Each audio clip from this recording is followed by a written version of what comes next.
Good morning students. आज अपन vectors के बारे में डिस्कस करेंगे। वेक्टर की डेफिनेशंस क्या होती है, वेक्टर्स के टाइप्स क्या हैं। तो मैं मानता हूं कि आप इसके बारे में स्टडी कर चुके होंगे। अगर आपको इसमें डाउट्स हैं या आपको वेक्टर्स के टाइप्स जानने हैं, वेक्टर्स क्या होता है, वेक्टर की डेफिनेशंस जाननी है, अगर आपको उसमें डाउट्स हैं तो आप हमसे कमेंट्स करके आप हमसे पूछ सकते हैं। फिलहाल इस टाइम पे अपन पढ़ने वाले हैं parallelogram law of addition of vectors. ठीक है, तो वेक्टर्स के एडिशन का पैरेललोग्राम लॉ क्या होता है, हम अपन सबसे पहले हम इसके बारे में डिस्कस करेंगे। ठीक है, तो इसकी डेफिनेशन क्या है। If two vectors vector A and vector B are represented in magnitude and direction, इस पर ध्यान रखना है, in magnitude and direction by the two adjacent sides of a parallelogram, then their sum C vector is represented by the diagonal of the parallelogram। ठीक है, इसको आप देख लीजिए कैसे। ये अब एक हम पैरेललोग्राम ड्रॉ करेंगे। दिस ये अपन यहाँ से एक पैरेललोग्राम ड्रॉ कर रहे हैं, ये ठीक है। तो इसकी डायरेक्शंस को भी ले लीजिए, ये डायरेक्शन इसकी ये है, ठीक है, ये इधर, देन दिस, ये आपका O P Q and R। ठीक है, इसका वेक्टर क्या ले लिया हमने, ये A vector, this vector B and vector B। Parallelogram corresponding sides are equal, this is also vector A। Okay, then ये क्या होगा इसका, ये डायगोनल होगा आपका, ये डायगोनल होगा। ठीक है, तो क्या कह रहा है, डेफिनेशन क्या कहती है। If two vectors vector A and vector B are represented in magnitude and direction by the two adjacent sides.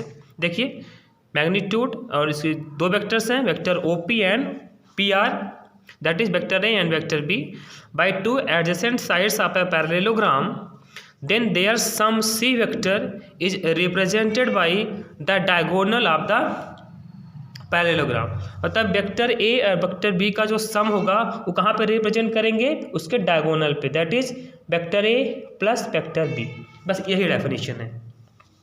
ठीक है, दैट इज OP वेक्टर, ठीक है, OP vector plus PR vector, या सिंपल सा ले लो OP वेक्टर, ठीक है, और प्लस OQ, ये वेक्टर ले लो, this vector and this vector, that is OP vector plus OQ vector equal to क्या होगा, दोनों का क्या हो जाएगा, इसको कैसे रिप्रेजेंट करेंगे, OR वेक्टर से।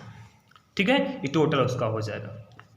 ये जो फिगर में है आपका, इसके अकॉर्डिंग हम इसको ऐसे कर देंगे, या फिर सिंपल से, ये तो नोटेशन हो गया, इस तरह से इसको हम रिप्रेजेंट करते हैं, या फिर इसको इस तरह से ले लो, OP vector plus PR vector equal to OR vector, क्या हो जाएगा, अकॉर्डिंग टू फिगर। ठीक है, अगर हमारे पास एक वेक्टर A है, वेक्टर B है, दोनों का सम क्या हुआ, कहाँ से रिप्रेजेंट करेंगे, उस पैरेललोग्राम के डायगोनल से। ठीक है, तो ये क्या हो गया आपका, ये हो गया आपका पैरेललोग्राम लॉ।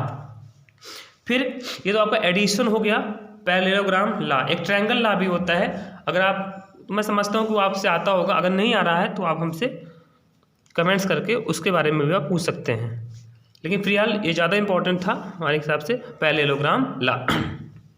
ठीक है, properties of addition of vectors. तो अब वेक्टर एडिशन की प्रॉपर्टीज़ क्या होती हैं, तो फर्स्ट प्रॉपर्टी क्या है आपके पास, commutative law. Commutative law means क्या होता है, आपके पास टू वेक्टर्स होते हैं, vector A and vector B। अगर हम vector A plus vector B करें या वेक्टर B में वेक्टर A को ऐड करें, तो उस वेक्टर, मतलब ये दोनों जो क्वांटिटीज होंगी, जो भी नया वेक्टर जो भी मिलेगा, मतलब vector A plus vector B और vector B plus vector A, दोनों का जो वैल्यू आएगा, मतलब जो नया वेक्टर जो मिलेगा, दोनों वेक्टर क्या होंगे, सेम होंगे। मतलब चाहे हम वेक्टर A में वेक्टर B को ऐड करें या वेक्टर B में वेक्टर A को ऐड करें या वेक्टर A में वेक्टर B को ऐड करें, दोनों क्या होगा, सेम होगा, एक ही वेक्टर आपको फाइंड होगा। ठीक है, for any vector, for every vector, for every vector, A and B, for every vector A and vector B. तो कोई भी वेक्टर आप ले लीजिए, दोनों की वैल्यू क्या आएगी, सेम आएगी। फिर नेक्स्ट है associative law. Same associative law भी क्या होता है, vector A plus vector B plus vector C equal to vector A plus vector B plus vector C. ठीक है, इसमें आपको क्या करना है, पहले आपको वेक्टर ए में वेक्टर बी को ऐड करना है, फिर एक नया वेक्टर मिलेगा, ठीक है, प्लस वेक्टर सी, फिर वेक्टर ए लिखिए आप, फिर वेक्टर बी और वेक्टर सी को ऐड करिए, फिर ए के साथ आप ऐड करिए, तो दोनों की वैल्यूज क्या आएंगी, जो नया वेक्टर मिलेगा वो दोनों वेक्टर क्या होंगे, सेम वेक्टर होंगे। ठीक है, तो इस तरह से जो वेक्टर्स का एडिशन होता है वो एसोसिएटिव लॉ को भी फॉलो करता है, होल्ड करता है। ठीक है, अब आप इसको यहाँ पर थोड़ी सी चीज़ें बता देते हैं कि टू वेक्टर्स का जो एडिशन होता है वो ऑलरेडी एक वेक्टर ही होता है, इस बात को भी आप ध्यान रखिए। 2 वेक्टर्स का एडिशन, 3 वेक्टर्स का एडिशन, 4 वेक्टर्स का एडिशन, मतलब अगर हम वेक्टर में वेक्टर को ऐड करते हैं तो हमें वेक्टर ही मिलता है, इस चीज़ को ध्यान रखना है।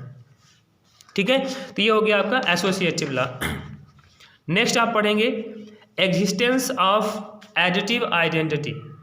एडिटिव आइडेंटिटी हम छोटी क्लासेस में भी पढ़ते हैं, जैसे हमारे पास 2 नंबर्स हैं, कोई भी 2 नंबर्स हैं, ये एक नंबर ले लो आप, जैसे अपन ने लिया 1, ठीक है, तो 1 का एडिटिव आइडेंटिटी क्या होगी। ठीक है, ये आपको पता होगा कि एडिटिव आइडेंटिटी क्या होती है। एडिटिव आइडेंटिटी मतलब एक ऐसा नंबर आपको ढूंढना होता है कि उस नंबर पे हम ऐड करें तो उसकी आइडेंटिटी चेंज ना हो। मतलब अगर नंबर 1 है, हमारे पास 1 नंबर दिया हुआ, रियल नंबर 1 हमने लिया है, और उस पर हम ऐसा कौन सा नंबर ऐड करें कि वो 1 ही रहे, तो क्या होगा, वो 0 होगा। ठीक है, तो ऐसे ही 0 वेक्टर, तो एग्जिस्टेंस ऑफ एडिटिव आइडेंटिटी तो क्या होता है, फॉर एवरी वेक्टर है, ध्यान रखिएगा, for every vector A there exist. ठीक है, देयर एग्जिस्ट, इस तरह से वेक्टर ए में अगर हम 0 वेक्टर को ऐड कर देते हैं तो वेक्टर हमें ए ही मिलता है। सिंपल सी बात है कि किसी भी वेक्टर में 0 वेक्टर को ऐड करने से उस वेक्टर में कोई भी चेंज नहीं होता, मतलब उस वेक्टर की जो आइडेंटिटी है वो चेंज नहीं होती। आइडेंटिटी मतलब अगर वेक्टर ए है तो वेक्टर ए ही रहेगा 0 वेक्टर ऐड करने के बाद, तो एग्जिस्टेंस ऑफ आइडेंटिटी भी होल्ड करता है। ठीक है, तो एडिटिव आइडेंटिटी क्या हो जाएगी वेक्टर की, 0 vector. Then existence of additive inverse, तो एडिटिव इनवर्स का मतलब क्या होता है, फॉर एवरी वेक्टर ए है आपके पास, तो हमें एक ऐसा माइनस वेक्टर मिलेगा, माइनस वेक्टर ए, जो हमें क्या देगा, 0 वेक्टर देगा। मतलब वेक्टर ए का एडिटिव इनवर्स क्या हो गया, माइनस वेक्टर ए, सिर्फ आपको माइनस साइन, उसकी डायरेक्शन को चेंज कर देना है वेक्टर में। ठीक है, तो वेक्टर ए है तो वेक्टर ए का एडिटिव इनवर्स क्या हो जाएगा, माइनस वेक्टर ए। ठीक है, चलिए नेक्स्ट अब पढ़ते हैं अपन सब्सट्रैक्शन ऑफ वेक्टर्स। तो सब्सट्रैक्शन ऑफ वेक्टर्स देख लीजिए, if vector A and vector B are 2 vectors, then the subtraction of vector B from vector A, मतलब वेक्टर बी को किससे माइनस करना है, वेक्टर ए से माइनस करना है, is defined as the vector sum of vector A and minus vector B. तो वेक्टर का जो सब्सट्रैक्शन है कैसे डिनोट करेंगे, vector A minus vector B से इसको डिनोट करेंगे, that is A plus minus vector B. Thus the subtract B from A, reverse the direction of B vector and add to A vector. इसको मैं figure से आपको समझाता हूँ कैसे करेंगे इसको, ये आप इससे समझेंगे। ये ओ देखिए कैसे हम इसको सब्ट्रैक्ट करते हैं, इसको मैं फिगर से आपको समझाता हूँ। बी ए, इसको बी डैश ले लेते हैं, ये डायरेक्शन ओरिजिन दिस, ये वेक्टर ए है आपका, और ये क्या होगा, वेक्टर बी होगा। अब देखिए, और ये जो होगा अब अभी हम लोगों ने पढ़ा था, इसका सम कितना होगा, देखिए ओ ए कितना दिया है वेक्टर ए बी कितना है वेक्टर बी, तो ओ बी कितना होगा, इसका रिजल्टेंट कितना होगा, vector B plus vector A by triangle law. ठीक है, बाई ट्रायंगल लॉ क्या हो जाएगा, ये जो ओ बी वेक्टर, देखिए हमें तो ओ ए कितना दिया था, वेक्टर ए वेक्टर माना हमने, ए बी कितना माना, वेक्टर बी, तो ओ बी कितना हो जाएगा, vector A plus vector B, समझिएगा। ठीक है, अब हमें माइनस करना है। अभी तो हमने क्या किया, वेक्टर ए में वेक्टर बी को ऐड कर दिया, तो अपने को क्या मिल गया, ए प्लस बी मिल गया। अब हमें ए में बी को माइनस करना है, तो क्या करेंगे, डायरेक्शन को चेंज करेंगे। यही बोल रहा है ना, to subtract vector B from vector A, reverse the direction of B. तो वेक्टर बी की जो डायरेक्शन है उसको रिवर्स कर देना है। ठीक है, कैसे होगा, देखिए ये आपका जो था ये वेक्टर बी था, जब हमने इसकी डायरेक्शन को रिवर्स कर दिया तो ये क्या हो जाएगा, माइनस वेक्टर बी हो जाएगा। तो ये जो रिजल्टेंट निकलेगा बाय ट्रायंगल लॉ, ये ट्रायंगल बन रहा है, ये जब इसको रिवर्स करेंगे तो क्या हो जाएगा, वेक्टर ए प्लस ये कितना हो गया, ये वेक्टर माइनस वेक्टर बी हो गया। इस तरह से अपन टू वेक्टर्स को सब्ट्रैक्ट करते हैं। ठीक है, ए में बी को सब्ट्रैक्ट करना है, ए में बी को सब्ट्रैक्ट करना है, तो बी की जो डायरेक्शन होगी उसको रिवर्स करना पड़ेगा, चेंज करना पड़ेगा। ठीक है, ये हो गया। एक चीज़ और देख लेते हैं अपन, पोजीशन वेक्टर। इसको देख लेते हैं, position vector. If a point O is fixed, ध्यान से देखिए, if a point O is fixed at as the origin, origin की तरह इसको हमने फिक्स कर दिया, इन स्पेस या प्लेन कोई भी, and P is any point, P कोई भी पॉइंट है, then O P vector is called the position vector of P with respect to O. ये देखिए, ये आपका ओरिजिन ओ ले लिया हमने दिस, और ये हमारे पास यहाँ पर क्या है, एक पी है, और इसका हमने रिजल्टेंट कितना ले लिया, आर वेक्टर।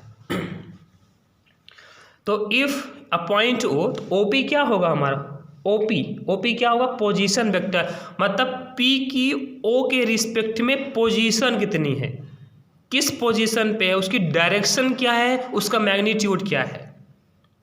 क्योंकि वेक्टर पढ़ रहे हैं तो दोनों चीज़ काउंट होंगी, वेक्टर दैट इज डायरेक्शन और मैग्नीट्यूड दोनों को हम काउंट करेंगे। तो ओ से मतलब ओ के रिस्पेक्ट में पी की पोजीशन क्या है, ओ से पी कितना दूर है और उसकी डायरेक्शन क्या है, इन दोनों का जो मेजरमेंट होता है वही उसका पोजीशन होता है। उसको हम काउंट कर लेंगे, हमने क्या मान लिया यहाँ पर कि आर वेक्टर है, तो ये उसकी पोजीशन वेक्टर हो गई। ठीक है, तो वेक्टर की शुरुआत हमने कर दी है। आपको जैसे हमने बताया ना कि वेक्टर की डेफिनेशन है, आपको नहीं आती है, वेक्टर के टाइप्स हैं, वो आपको किसी भी टाइप में आप कन्फ्यूजन है वो आप हमसे पूछ सकते हैं। ठीक है, इसके बाद हमने पढ़ लिया वेक्टर एडिशन और वेक्टर सब्सट्रैक्शन। अब अपन पढ़ेंगे मल्टीप्लिकेशन, फिर टू वेक्टर्स के बीच का एंगल फाइंड आउट करना। ठीक है, सेक्शन फार्मूला अपन पढ़ेंगे वेक्टर्स का। तो पहले इतना आप कंप्लीट करिए, तो नेक्स्ट लेक्चर पे अपन क्या पढ़ेंगे, vector multiplication and multiplication bye a scalar. ठीक है, तो इसको आप अच्छे से पढ़िए, जो भी डाउट्स होता है उसको क्लियर कर लीजिए आप। ठीक है, तो ये जेईई मेंस में वेक्टर से 1 से 2 क्वेश्चन कंपलसरी पूछा ही जाता है, तो उसको आप अच्छे से रीड करें, अच्छे से पढ़ें। Thank you.